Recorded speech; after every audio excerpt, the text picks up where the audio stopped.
Hey travelers, welcome back to another video. I have a very special guest here. I have my fiance Austin, and today we're going to talk about how we got engaged. I thought you would be very good to be on the video today because you did all the planning. I just showed up. And so, but before we begin today's video, make sure you check out the video about how we met. It's an incredible story you don't want to miss. Make sure you click like and smash the subscribe button. Did I get that right? Yeah, you got it right. Alright, let's get to today's video. Let's go.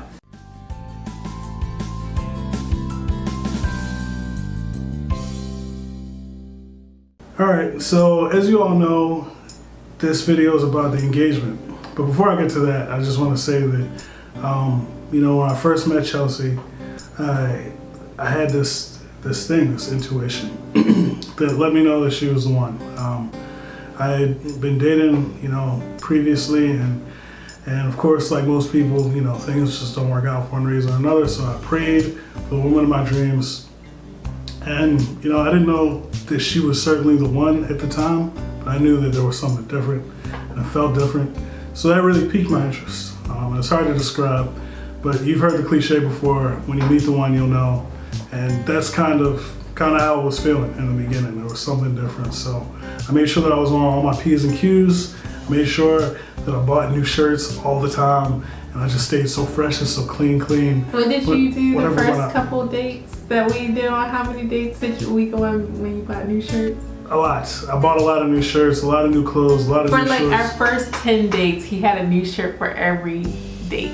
It was probably more than that, to be honest. But anyway, it was great. It was great. And things were going great. As you heard, the first date was a smashing success. I hit up the charcuterie board. I sliced up some pastrami and some salami and all this types of meat and cheese and stuff. And it was custom made just for her. We went fishing. It was great.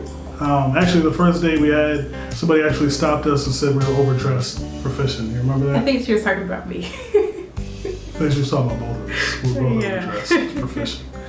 Anyway, the date was great. So fast forward, 2 years later, things are going great. I'm planning the engagement. Before she left to move to Brazil, which is where we are right now, I took the advice of some people online, and they said, you know what? If you're gonna buy a ring for somebody, they should have some say in the type of ring that they're getting. So I took their advice, right? And I took her ring shopping. And for all the guys out there watching, this is a tip. If you're gonna get a ring for somebody and you want her to wear it, then it's probably a good idea to take her out and let her pick something that's to her liking, to her taste. Yeah, and so we went ring shopping, and I wound up getting, I'm not going to go too close to the camera because I don't want it to go out of focus, but I wound up getting like a ring with a little halo on it, and then the diamond, which I didn't know at the time when we were at the ring store, is actually his grandmother's diamond. And so it carries an extra significance. Yeah, it's very special. So obviously getting my grandmother's diamond, I had to talk to my mother, had to get my mother's approval. Of course, I got my father's approval, and then I was old school, and I got her parents' approval too. So those were the only people that knew, aside from maybe my siblings. I think they knew, and then a couple close friends of mine that also gave Chelsea the thumbs up, 2 thumbs up.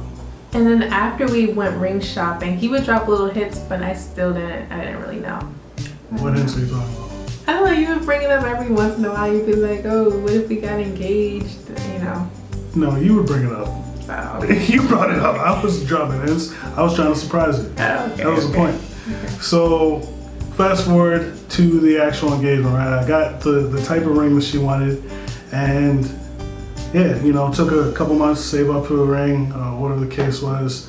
And then she was in Brazil at that point. So I knew she was coming back to visit her family over the summer. I think it was 4th of July weekend type situation. And I said, you know what? This is gonna be the best time. I'm gonna propose early on her return trip so she can spend some time with her family, show them the ring, and muck it up with everybody, right? So the plan was originally to take Chelsea to the spot where we first met. Incidentally, right, I was gonna have to coax her into going down there. Oh, gee, we're back at the spot where we met. And then I was gonna have one of my friends who's a drone pilot, I run a drone company from the first video. He was gonna fly over with a drone and dropped the ring. And I was to get on my knee and do the proposal thing. People were gonna pop out cameras, snap, and then we were gonna go to dinner at our favorite restaurant. So that was the original plan. All right, what actually happened was very different. So due to some logistical issues, primarily the restaurant we were gonna go to being randomly closed on a Tuesday. I think it's like the pandemic, yeah. Right, because of the pandemic or something like that. We ended up going to the park where we first had our first date, and that was amazing. And even though I felt like he was dropping hints like towards us getting engaged, the actual day I had no idea that he was going to propose, because he was like, hey, what are you doing? And I was like, oh, I need to do like this. And he was like, oh, are you available to go to the park later on and then go to like this really fancy restaurant that we both like? And I was like, why are we going to a fancy restaurant on a Tuesday? I had no idea. And I was like, and he was like, yeah, you need to get your nails done. And I was like, I might get my nails done later on that week, but yeah, I had no idea. Yeah, one of her friends had told me to let her know in case I ever proposed, to tell her to get her nails done. So I tried to set that up. Nobody was taking the hint, so I just had to move forward, right? So we went. Yeah, I wish I would have got the hint because I didn't have my nails done. It's all right. Your nails look fine.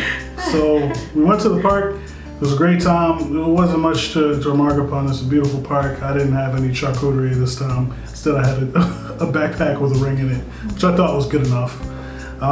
So I told her about... Yeah, I think that's good. That's better than charcuterie. Thank you. So I told her about my grandmother. I had to give her, the background because, my grandmother is a matriarch of the family and a very special person in my life. Of course, in my mother's life and in the lives of everybody in our family. And I wanted to let her know how important this person whose diamond she was about to receive was in my life and what she stood for.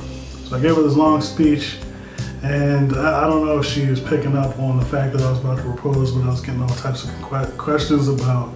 But I kind of so I didn't know that he was going to propose before that day. Like that Tuesday, I had no idea. When he picked me up, I kind of knew you were going to propose because he never wears a watch, and I got him a watch for Christmas one year. And so he had a watch on, he had this new shirt on, but she stopped doing after we started dating for a while. Sorry, babe. But he had his watch on, he was I don't know, it was just he was moving different. And so I picked up on it. Maybe it was my woman's intuition. It was your woman's intuition, because I still get new shirts from time to time. Okay. Also, I was wearing a watch, but I do wear watches on special occasions, especially the one that she got me. So it was a special occasion. It was a special occasion, and it's not like I wasn't aware that, certain things might seem different. We were at the place where we had our first date for apparently no reason other than to hang out, so. But we go there a lot, though. Yeah, but we were there, and you already knew we were going to dinner afterwards. It's like I was setting the table. I didn't think you would be 100% shocked, but maybe because I know you. Yeah, maybe that's why. So, long story short, gave her the speech, dropped down on my knee, old school style, and proposed, popped the question. And I'll be honest, for the first minute, I didn't know if I had messed up because somebody really wasn't saying much for a good 60 seconds. Mm-hmm. Is that true? Well, I mean, when he proposed, I was just thinking oh my gosh, yes, but my life is going to change forever. I was I'm about to step into a new chapter. This is always what I prayed for, and I couldn't believe it was happening. Meanwhile, I was sitting there on my knee, scratching my head is this how it's supposed to go? But then she said yes, right? So. And I cried a little bit. A little bit, yeah. So that was good. And I actually like that this was what happened. I know that he initially planned having a drone and having pictures and all that, but I like when he proposed because it was just us two. And I always told him that if we were ever to get engaged, that I didn't want to be in a stadium with thousands of people watching, I wanted to just be something in between us, and that's what it was. Yeah, it was literally just us in the woods. I think there were other people on the trail. We were right by where we had our first date. Mm-hmm. It was great. It was real peaceful, real serene. And then we went to our favorite restaurant, and I can't remember what I ate. You remember what you ate, though. but it was an eventful night. You know, we had a lot of fun and hung out, and yeah, that was the start of our engagement. You know, and I have to say I'm very pleased with the way it turned out, because the most important thing is that she said yes. And yeah, it's been a blessing ever since. Now we're on to the wedding planning, right? Yeah. Yep. And so for the wedding planning, make sure you check out the next videos, because the next videos I think we talk about, or at least I'll talk about, finding a venue. It is a little bit interesting being overseas and trying to coordinate all of it, but I think it's coming together. Together. Yeah, it's coming together. It's definitely challenging, but yeah, we want to share as much information with you all as we can to help you all out, because wedding planning is expensive. You know, it is expensive. It's a lot that goes into it. Not the actual planning process. That's expensive from an emotional standpoint, but like the actual items that you have to purchase are unusually expensive for, I don't know, maybe a wedding planner can chime in and tell us why everything is so expensive. But yeah, so make sure you stay tuned and subscribe, and keep watching for future videos on Hey Miss Traveler, because we break it down and we plan to take you through our wedding planning process. Yeah, we want to share a few free tips, or Chelsea will share some free tips with you, some free resources that we've used to help us, you know, and hopefully will help you on your own journey. And next time you see me, maybe I'll have my hair cut. I got this little Mickey Mouse thing here. Hopefully that's gone, and I'm trimming this up for you, you know. But yeah, it's been a pleasure. Stay tuned. You want to take them out? And until next time, travelers, let's travel with our dreams together. Yeah! See you later.